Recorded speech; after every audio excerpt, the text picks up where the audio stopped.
امریکہ اور ایران کے درمیان کشیدگی ایک بار پھر بڑھنے کا خدشہ۔ امریکی صدر ٹرمپ نے ایران کی جانب سے پیش کی گئی تجاویز کو مکمل طور پر ناقابل قبول قرار دے دیا۔ کہا ایران گزشتہ کئی دہائیوں سے وقت حاصل کرنے کی پالیسی پر عمل کر رہا ہے۔ ماضی میں اوباما انتظامیہ کی نرمی کے تحت ایران کو مالی سہولتیں دی گئیں۔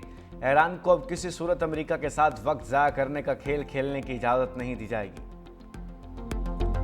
امریکہ ایران جنگ کے شعلے دوبارہ بھڑکنے کا خدشہ۔ ٹرمپ نے ایران کی تجاویز کو ناقابل قبول قرار دے دیا۔ امریکی صدر کا کہنا ہے ایران کے نام نہاد نمائندوں کی تجاویز پڑھ لی ہے، مسودہ مکمل طور پر ناقابل قبول ہے۔ ایران 47 سال سے ہمارے ساتھ تاخیر کا کھیل کھیل رہا ہے۔ اوباما نے ایران کے ساتھ غیر معمولی نرمی برتی، 1 ارب 70 کروڑ ڈالر نقد دیے۔ ایرانیوں نے کبھی اتنی رقم نہیں دیکھی تھی۔ ایران اب مزید امریکہ کا مذاق نہیں اڑا سکے گا۔ اہداف باقی ہیں، ہو سکتا ہے دوبارہ حملہ کرنا پڑے، ضرورت پڑی تو مزید 2 ہفتے بمباری کر سکتے ہیں۔ کوئی ایرانی افسودہ یورینیم کے پاس جائے گا تو ہمیں پتہ چل جائے گا، افسودہ یورینیم کے پاس جانے والے کو اڑا دیں گے۔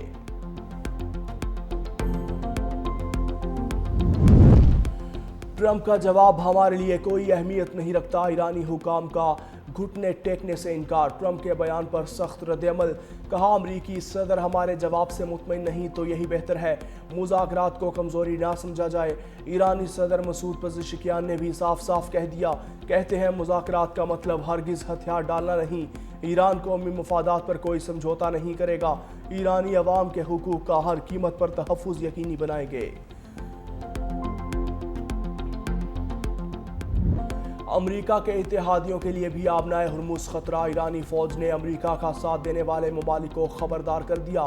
ترجمان کا کہنا ہے ایران کے خلاف پابندیوں میں امریکہ کا ساتھ دینے والے ممالک آبنائے ہرمز میں مشکلات سے دوچار ہوں گے۔ ایران کا نظام پہلے سے زیادہ مضبوط ہے۔ سیز فائر کے دوران بھی دشمن پر بھروسہ نہیں کیا جا سکتا۔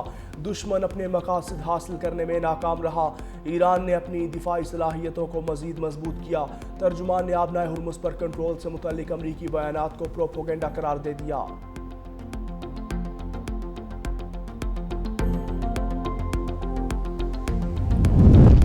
ایرانی آئل ٹینکرز پر حملہ ہوا تو امریکی تنصیبات کو بھی نہیں چھوڑیں گے، پاسداران انقلاب کے کمانڈر کا اعلان۔ ایران کا سرکاری خبر رساں ادارے سے گفتگو میں کہا پاسداران انقلاب کے میزائل اور ڈرون خطے میں امریکی اہداف اور جارے دشمن کے جہازوں کو نشانہ بنانے کے لیے تیار ہیں۔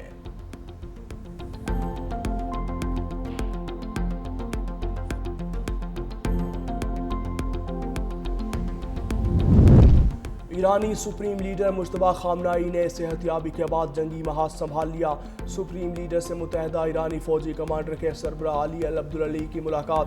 مجتبی خامنائی کی فوجی سربراہ کو نئے اقدامات سے متعلق اہم ہدایات۔ علی عبدالعلی نے سپریم لیڈر کو ایرانی افواج کی تیاریوں کے بارے میں بریف کیا۔ کہا ایرانی فوج امریکہ اور اسرائیل کے کسی بھی کارروائی کا مقابلہ کرنے کے لیے تیار ہے۔ دشمن کی طرف سے کسی بھی غلطی پر ایران کا رد عمل تیز، سخت اور فیصلہ کن ہوگا۔ ایران بھر میں امریکی اور اسرائیلی جارحیت کے خلاف مظاہرے اور ریلیاں۔ تہران سمیت مختلف علاقوں میں شہری سڑکوں پر نکل آئے۔ ریلی اور مظاہروں میں بچوں، بوڑھوں سمیت بڑی تعداد میں نوجوانوں کی شرکت۔ ریلی میں مسلح افواج کے ساتھ اظہار یکجہتی۔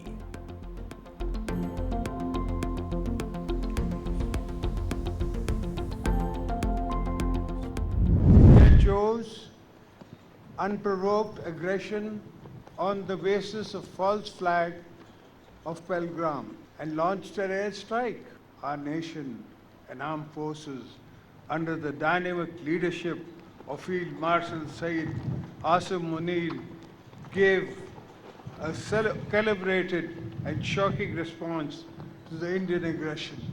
Pakistan Air Force proved that they are second to none. Our Air Force downed 8 enemy aircrafts, delivering a response that became a defining moment of the resolve and national pride.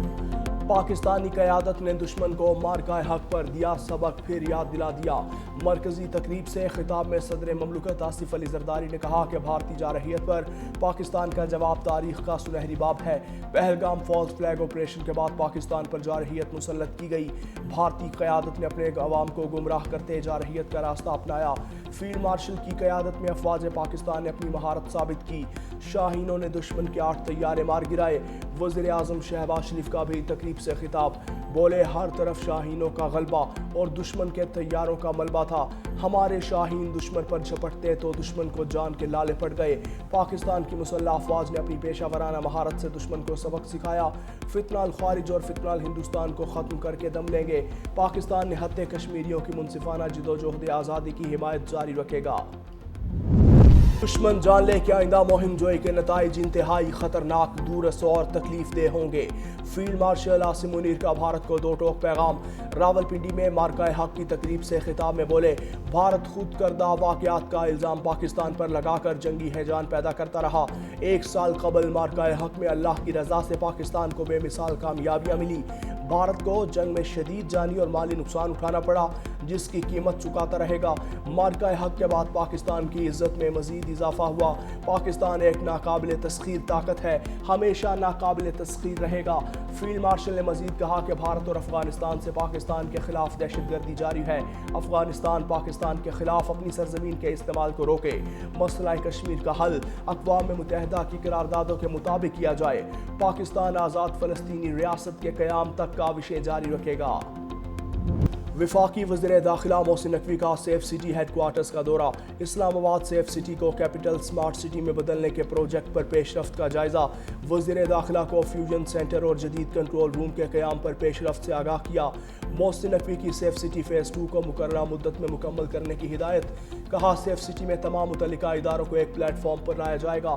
یہ منصوبہ اسلام آباد کے شہریوں کو محفوظ اور پرسکون ماحول فراہم کرنے میں اہم سنگ میل ثابت ہوگا۔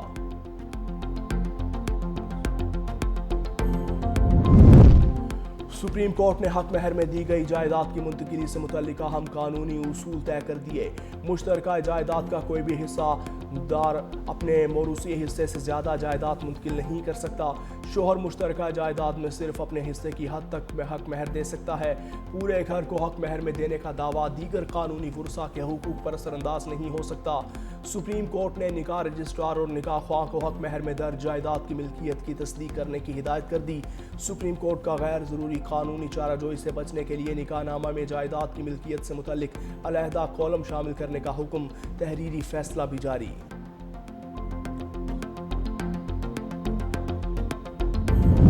پنجاب اور خیبر پختونخوا میں بادلوں کی انٹری، گجرات اور گرد و نواح میں گرد آلود ہواؤں کا راج، تیز ہواؤں کے ساتھ موسلا دھار بارش، متعدد فیڈر اسٹرپ، شہر اندھیرے میں ڈوب گیا۔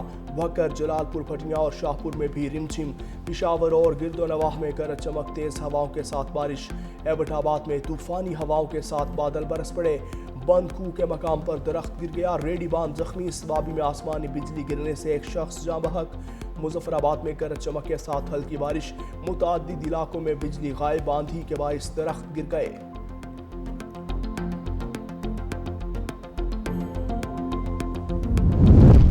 بنو چوکی حملے میں شہید اہلکاروں کی نماز جنازہ پولیس لائن میں سرکاری اعزاز کے ساتھ ادا۔ ڈی آئی جی بنو ریجن، اعلیٰ پولیس افسران، اہلکاروں اور شہداء کے لواحقین کی شرکت۔